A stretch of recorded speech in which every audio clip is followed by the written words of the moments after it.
And welcome to incredible अभिषेक। आज हम आपके सामने ये वीडियो लाए हैं पेपर वन की स्ट्रेटेजी के बारे में। लास्ट ईयर 2023 में मेरे CAPF में मार्क्स थे 134 और 2024 का इस बार रिटर्न भी मेरा क्लियर हुआ है, तो मुझे फेयर आइडिया है इस एग्ज़ाम के बारे में। इस वीडियो में हम बात करेंगे सोर्सेस के बारे में, PYQ के इम्पोर्टेंस के बारे में, कुछ सब्जेक्टिव टिप्स हैं जो कि सब्जेक्टिव हो सकती हैं, पर मुझे जिन चीज़ों ने हेल्प करा है मैं आपको बताऊंगा। 2024 का पेपर कैसा था, अनकन्वेंशनल था या नहीं, इसको अप्रोच कैसे कर सकते थे, एक्सेट्रा। मेरे कुछ वीक एरियाज़ के बारे में, स्ट्रॉन्ग जोन्स के बारे में, रिस्क और लक के बारे में। यह है वीडियो का फ्लो। तो चलिए स्टार्ट करते हैं। सबसे पहले देखते हैं हम सोर्सेस। हिस्ट्री में हमें देखना है थीम्स और लूसेंट। थीम्स 12वीं और 11वीं की जो भी थीम्स की NCERT वो सारी। जियोग्राफी में 12th और 11th की NCERT। पॉलिटी में M लक्ष्मीकांत और PYQ हमें सब में करने हैं। इकोनॉमी में मैंने केवल एक ही सोर्स रखा था, मृणाल। माइक्रो इकोनॉमिक्स भी मैंने वहीं से कवर करी थी, उनके आखिरी पिलर्स ऑफ जो था उनका माइक्रो का। बाकी मैंने NCERTs पढ़ने की कोशिश करी थी, पढ़ी भी थी, पर मुझे कोई उसका कॉस्ट बेनिफिट या कुछ इम्पोर्टेंस दिखा नहीं कि मुझे कुछ मदद मिली हो।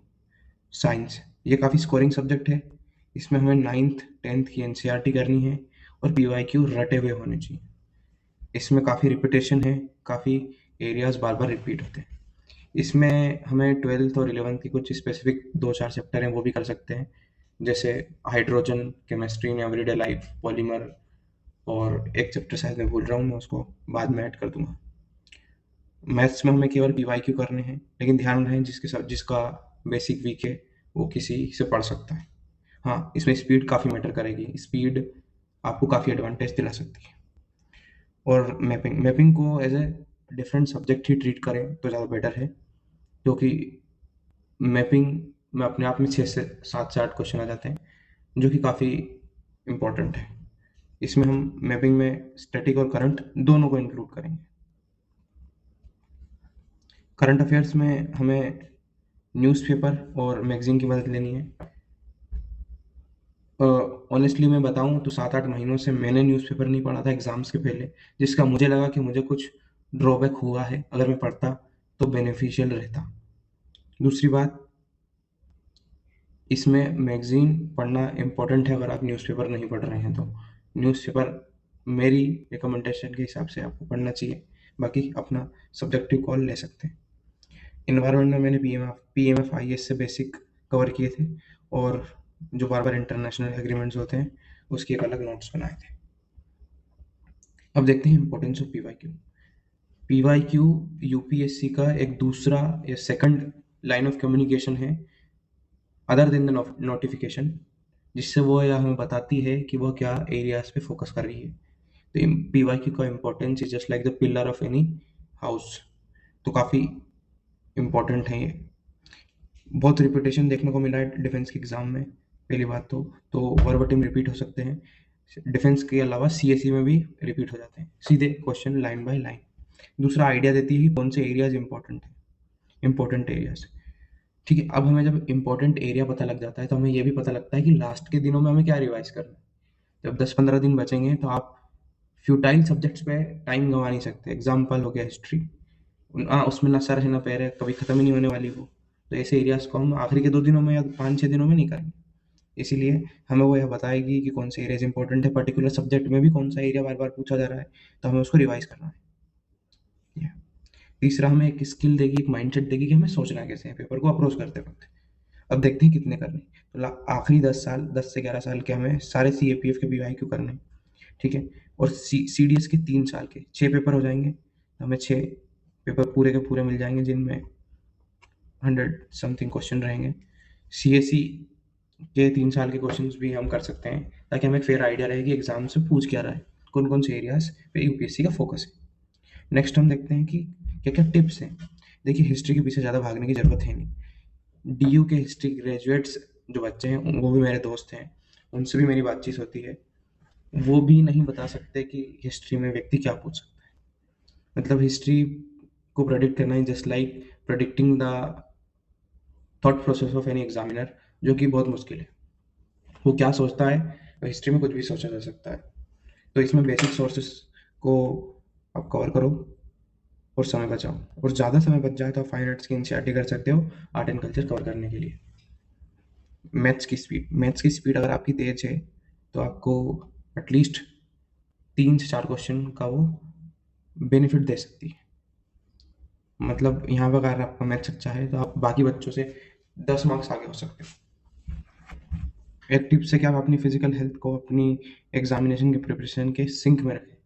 आपको दोनों पे इक्वली ध्यान देना है। मैंने ये देखा है कि जब जब मैंने मेरी फिजिकल हेल्थ को नेग्लेक्ट करा है, उसका बहुत ही ज़्यादा खामियाजा मुझे अपनी मेंटल और अपनी अपनी एग्जामिनेशन जो की प्रिपरेशन पे देखने को मिला।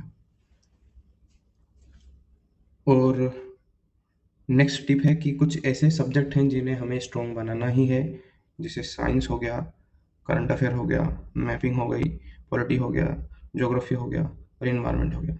इकोनॉमिक्स सब्जेक्टिव हो सकता है, लेकिन मेरा स्ट्रॉन्ग जोन था इसलिए मैंने यहाँ पे इंक्लूड करा हुआ। यही सब्जेक्ट्स थे इस बार 2024 में, जिसने बहुत सारे बच्चों को ऐसे पेपर होने के बावजूद भी डिसेंट मार्क्स लाने में मदद करी है। इस बार हम पॉलिटी और इकोनॉमिक्स को छोड़ सकते हैं क्योंकि इसमें काफ़ी अनकन्वेंशनल क्वेश्चन पूछे गए थे, लेकिन साइंस, मैपिंग, ज्योग्राफी, मैथमेटिक्स, ये ऐसे 4 सब्जेक्ट हैं जिन्होंने लोगों की नैया पार लगाई है। आप इनमें पीछे रहने का रिस्क ले ही नहीं सकते। यही अप्रोच थी 2024 की कि उसे कैसे करना था। जिन बच्चों को ने इन इन सब्जेक्ट के क्वेश्चन में गलती नहीं की, उनका सिलेक्शन हुआ है। तो 2024 का पेपर हाँ टफेस्ट था।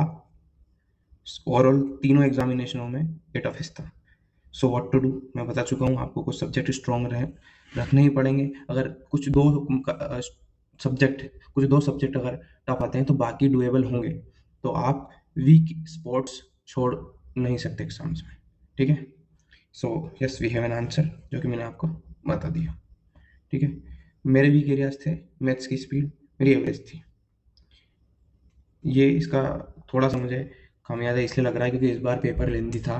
अगर मेरी मैथ्स की स्पीड तेज होती तो मैं थोड़ा बहुत 2-4 क्वेश्चन का एडवांटेज ले पाता। दूसरा, सीएससी और सीएपीएफ की प्रिपरेशन। जिन बच्चों की मेंस की अच्छी प्रिपरेशन नहीं है वो एक एग्ज़ाम चूज़ कर लें, या तो सीएससी चूज़ कर लें या सीएपीएफ चूज़ कर लें। लास्ट टाइम 2023 में इन दोनों एग्ज़ामों के बीच में रहना मुझे खामियाजा भुगतना पड़ा था। मेरा सिलेक्शन नहीं हुआ उसकी वजह से। अब यही समझिए, ठीक है।